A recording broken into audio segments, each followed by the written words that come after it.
Partnership, retired nurses, retired physicians, volunteers from the town, our own workforce, collaborating together to ensure that we can, serve our community, because first and foremost, it's those in our community that we want to ensure that are age eligible and meet the criteria of the phases that get their vaccine. There's a huge demand, and that is a great thing. So I'm proud to stand here with my partners and celebrate this. First, as a community success story, we have vaccinated well over 10,000 individuals. So I want to repeat that, 10,000 individuals as a community hospital. 7,000 of those received their first dose, okay? So we're going through all of the second doses now while also trying to administer the phases as they come forward. So you can understand the enormous demand for doses. So at this point, in order to accommodate all of those first doses, all of those individuals that had their first doses at either Manchester or Rockville Hospital, we are going to temporarily pause, as Mike described, any new appointments into the VAM system. So we will continue to administer all of the second doses for those individuals that had their first dose at Manchester and Rockville, regardless of a VAMS cancellation that they may have had. Now, unfortunately, some individuals had appointments with us that had their first dose elsewhere in the state of Connecticut. Those individuals will have the opportunity to reschedule at another location or at a future appointment. So we work closely with the DPH on a daily basis. Spoke to them through the night yesterday and today as well. We continue to work with them to ensure we have enough vaccinations for all of our second doses. That's first and foremost. And then we look forward into the future to see what can we do in addition to that for first doses. So it's a very fluid process. Each week we don't know how many doses we are getting. It all depends on how many we do each day, each week, so it's a continual communication process. They have been very flexible and work with us on a daily basis, as I mentioned. As Mike stated, this is complex. The complexities of distribution go to a federal, state, and local level, so it really takes a true collaboration. That's why this partnership is so important. So once we receive confirmation of additional first doses, we will open back up our clinic. So until that time, we're going to temporarily close. Now, the good news, as I stated before, is that the demand is high. That is a good thing. So we appreciate your patience as this unfolds. And as we get more information, we will open back up the VAMs and communicate more to the public. With that, I'm going to introduce Lieutenant Bill Meyer.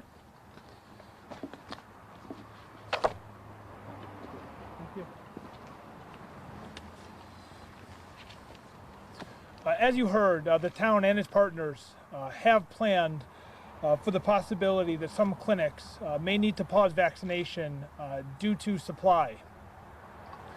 It's important to note that we are still vaccinating in the community. For example, this morning, the town of Vernon in downtown Rockville, we vaccinated a group of age-eligible seniors at the Florence Mill apartment complex. We do have future clinics planned this week and in the future with available supply from all of our partners. Our regional call center has been working hard, and they've been shifting eligible individuals to other available clinics. We have brought in extra staffing today to assist with the increased volume that we've been receiving, and Michelle Hill will be talking about that in just a little bit. We've always taken a regional approach to this from the beginning with many partners in many communities, as you see here today. We're going to be continuing that approach as we go forward over the next days, weeks, and months. We're continuing to look forward with our plans. Our future plans include enhanced scheduling in partnership with the state health department to better align the available appointments with the available vaccine supply. And these are unprecedented times. We're asking for everyone's patience and understanding. Our staff and our partners remain committed and ready to vaccinate as many people as we can with the available supply. I'll now introduce Michelle Hill, who's the director of the Vernon Area Regional Call Center. Michelle.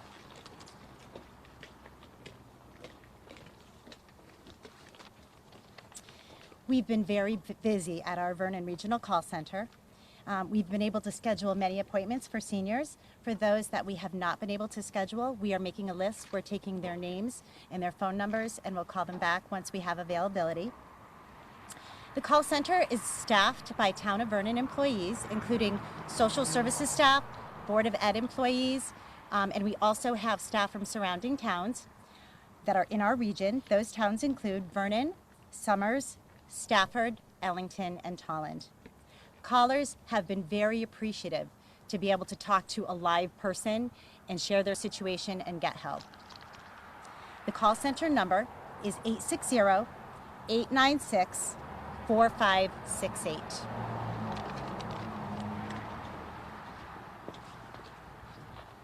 Thank you, Michelle. And with that, again, we have our local CEOs here today. We have the CEO of Eastern Connecticut Health Network here today.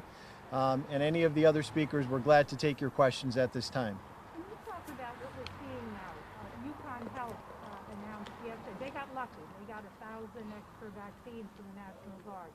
But they too ran out, and there were other hospitals over this past weekend. The state said that they had overbooked. That may be the case, but I think what we're finding out is that there is more demand than supply. Good. I'll kick it off, and then I'm going to turn it over to Dan Delgado from the hospital perspective. But I want to reiterate, this is not unexpected. We've been hearing from the beginning of the pandemic that there will be fluctuations in the supply of vaccine and the distribution of vaccine. So we've planned accordingly. I think what's different here today is that there was a lot of proactive measures taken locally in partnership with ECHN to cancel those first appointments while still prioritizing the second dose appointments, as Mr. Delgado said. And I think that's an important component. But I want to reiterate, this is a temporary pause. More vaccine will be coming eventually. So people need to be patient.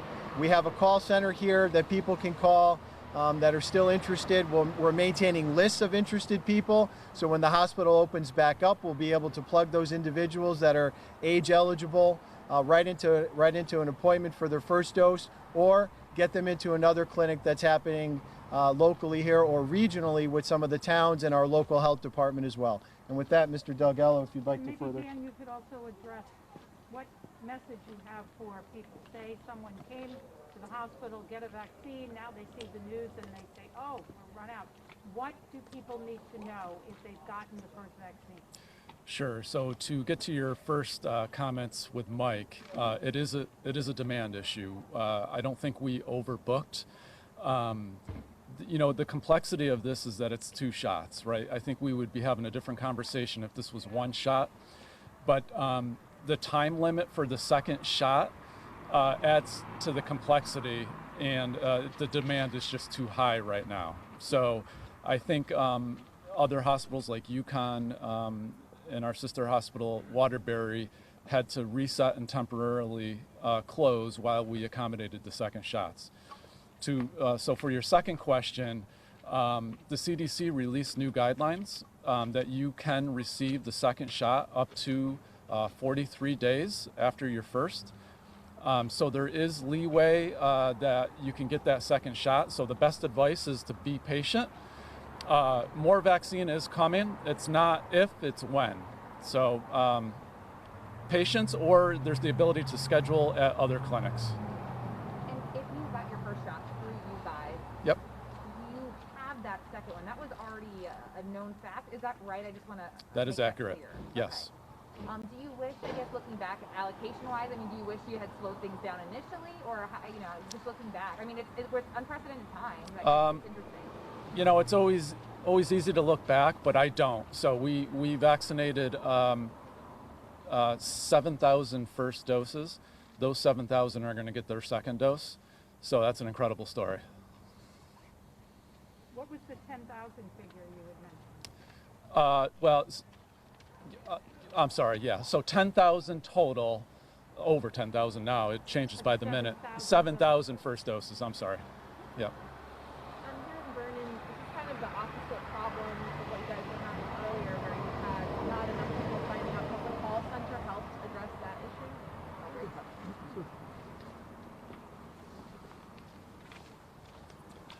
Yes, I mean, we knew that there were going to be ups and downs as we navigate this, because we must remember we're in unprecedented times. Working in partnership with the regional call center, with the neighboring towns and our vaccine partners, we have put in place processes that we feel make it more convenient and accessible for the residents of those communities. And that's the feedback we've gotten from the community as well. But this is a partnership. We're working jointly with the state, with the Department of Public Health, with the local health district, and all the vaccination partners to make this more accessible. I would also ask for patience. We're going to get a lot of calls this afternoon. We've increased the staffing at the call center. If you can't get through right away, please call us back at another time. We expect a large volume of calls. We want to help everyone, but we need some time. And I know there's a difference between the VAMs and 211. We saw that yesterday at Renfrew Field. How is that playing in the 211? It's easier to do, but then you have a longer wait. But what are people getting on the VAM system now as they look? Does it say anything about the vaccine shortage or anything? So we're looking forward to what scheduling may look like in the future and how we can more closely align the available appointments with the available vaccine supply. That's the direction that we're headed, and frankly, I think the direction you're going to see most systems heading as we go forward.